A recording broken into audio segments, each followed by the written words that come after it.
This is the Huffy Stone Mountain Hardtail mountain bike, the kind of trail bike I can ride hard without babying, yet it still keeps my rides smooth and predictable. What surprised me most is how easy it is to live with day to day, from quick setup to carrying it up condo stairs without grumbling. I would put this bike firmly in the entry-level hardtail category. It is for riders like me who want a reliable second bike for rougher use, or a first mountain bike that feels approachable, not intimidating. If you need something to explore local parks, gravel paths, mellow single track, and even the occasional commute on city streets, this fits that mix. It is not a race machine, and it does not try to be. It is built to take knocks, work consistently, and let you focus on the ride instead of worrying about scratches or complex maintenance.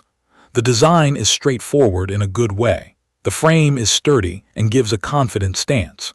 The front suspension fork has enough travel to take the sting out of potholes, roots, and curb drops, which is exactly what matters most at this level. There is no rear shock because it is a hardtail, and that actually helps with pedaling efficiency.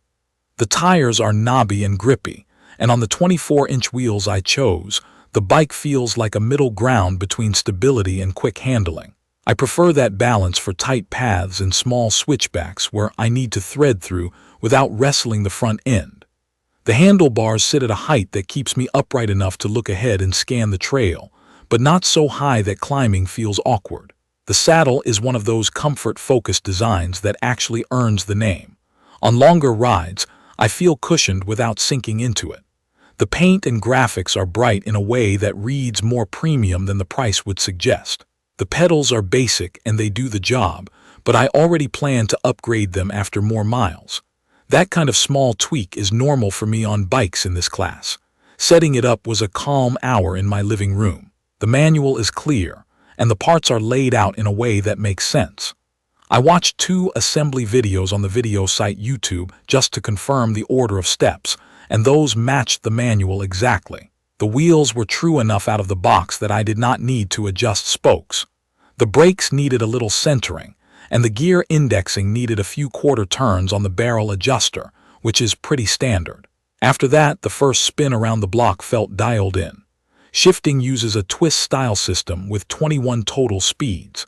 This matters when I am moving from flat paths into short climbs, because I can roll my wrist to grab the next gear without thinking about it. Under load, the rear gear changes are smoother than I expected for this category. If I am grinding hard uphill and shift late, there is a short pause and a clunk, but it bites and settles quickly. On flats, I find a comfortable cadence and just cruise. Weight matters when you live in a place with stairs. This bike is around 33 pounds, and I can carry it one flight without taking a break. The balance point is easy to find by grabbing the top tube and the handlebar. I have carried lighter bikes, but this one does not feel bulky or awkward. That ease of handling shows up on the trail too. At lower speeds on narrow paths, it is friendly and predictable. I can pick a line, commit, and the front wheel follows without sudden corrections.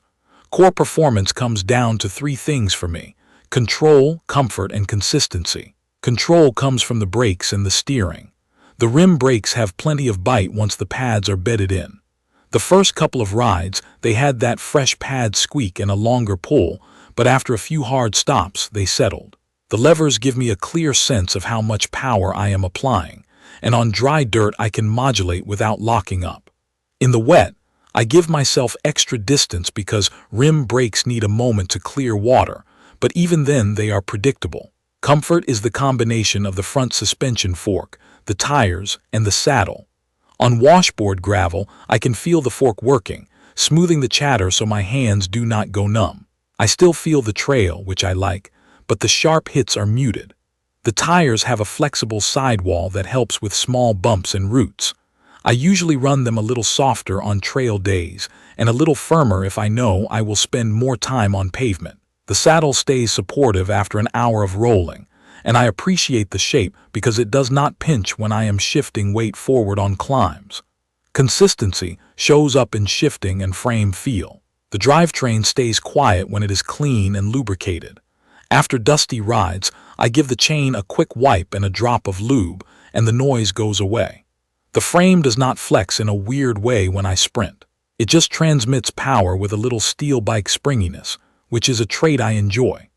I tested this on my local loop that combines a paved path to the trailhead, a section of compact dirt with scattered roots, a short climb with loose gravel, and a twisty downhill with small ruts. On the paved section, I roll in a higher gear and the bike hums along fine. When I hit dirt, I drop a few gears with the twist shifter and stand up to clear the roots. The front end stays planted, which helps me keep a straight line. On the loose climb, traction is solid as long as I stay balanced over the rear wheel. If I mash too hard, the rear tire will spin a little, but easing my cadence fixes it. On the downhill, I keep a finger on each brake, and the bike tracks predictably. The fork takes the edge off the ruts so I can focus on picking a clean exit. Another day, I used it as a practical ride to the grocery store. I took side streets with rough patches and a few curb cuts. The geometry feels friendly in traffic. I am upright enough to see, and the steering is slow enough to be steady. The quick release seat clamp makes it easy to lower the saddle a bit when I want to plant my feet at stoplights. Back home, it fits in my small storage area without sticking out awkwardly. One use case that suits this bike very well is the after-work unwind ride. I leave the condo, roll a mile of light city streets, cut through a park, and then hop on a mellow trail loop for half an hour. I do not think about babying it, and I am not doing anything extreme. I'm just moving, breathing, and taking a few lines that make me smile. The Stone Mountain hits that rhythm effortlessly. There are a few thoughtful touches that improve the experience. The twist shifter is approachable for newer riders and is easy to use with gloves in colder weather. The wide platform pedals have enough texture that my shoes do not slip in the wet, even if they are not the most durable part on the bike. The included kickstand is handy for quick stops when I am loading a backpack or taking photos on the trail. The quick release on the seat post saves time when I am sharing the bike with a friend who is a little taller. The paint seems to resist scuffs better than I expected, and after a couple of tight squeezes between rocks and a low fence, it shows only small marks. Not everything is perfect.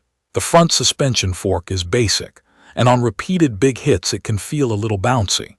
I adapt by keeping my hands light and letting my legs absorb more of the impact, which is good technique anyway. The rim brakes are fine, but if you ride a lot in wet conditions, they will require more attention to maintain consistent stopping power. The drivetrain shifts well, but it likes a clean chain. Skipping maintenance for too long makes the shifts feel gritty. To me, these are expected trade-offs in this category, and they are easy to manage.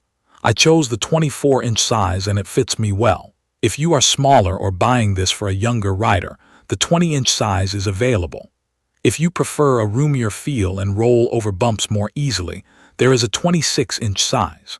Getting the right size matters more than obsessing over little specs because it affects control and comfort on every single ride. Over time, I will likely swap in upgraded pedals and maybe more comfortable grips just to tailor the feel. The good news is that the bike rides well straight out of the box.